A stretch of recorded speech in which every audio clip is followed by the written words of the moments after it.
আপনি কেমন আছেন? আলহামদুলিল্লাহ। আরে শান্ত ভাই, ভাই অনেকদিন পরে ভাই। অনেকদিন পরে, হ্যাঁ অনেকদিন পরে যেহেতু আসছি তাহলে ধামাকা কালেকশন এবং ধামাকা অফার নিয়ে আসছি। মূলত আমাদের ইউজ এবং ইনটেক দুইটার উপরে কিন্তু আজকে ধামাকা থাকবে। আর আমাদের সকল লোকেশনটি হচ্ছে Bashundhara city basement 1 shop number 82। আমাদের কাছে কি কি কালেকশন আছে যদি বলি, আইফোনের 16 প্রো ম্যাক্স থেকে শুরু করে একদম 7 পর্যন্ত প্রত্যেকটা কালার ভেরিয়েন্ট अवेलेबल আছে। স্পেশালি যদি বলি 13 মার্কেটে অনেক চাহিদা। 13 এর দেখেন ভাই হিউজ পরিমাণের কালেকশন রাখছি।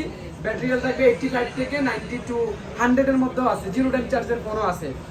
এছাড়া 16 প্রো আছে আমাদের কাছে, 16 প্রো ম্যাক্স আছে, 15 প্রো ম্যাক্স আছে, মানে কি নাই সব কিছুই अवेलेबल আছে। খেলা কিন্তু আজকে হবে। এছাড়া অফিসিয়াল ডিভাইস যদি আপনারা Xiaomi নিতে চান, আমরা অফিসিয়াল অথরাইজ নিছি। Xiaomi যে কোনো অথরাইজ যে কোনো ডিভাইস লাগলে অবশ্যই আমাদের স্মার্ট হ্যান্ডওয়ালে চলে আসবে। আজকে শুরু করে দিই নাকি? হ্যাঁ শুরু করে দিই তাহলে। তা আমরা লো বাজেট থেকে শুরু করি, আইফোন 7 দিয়ে শুরু করি। হ্যাঁ ভাই ডাক। আচ্ছা আচ্ছা আরেকটা বলি। হ্যাঁ শান্তরের পরিচয় করে দিই। না পরিচয় করে আচ্ছা, ঠিক আছে। আচ্ছা তো আইফোন 7 দিয়ে শুরু করি। হ্যাঁ 7 হচ্ছে 128 জিবি 100% ব্যাটারি।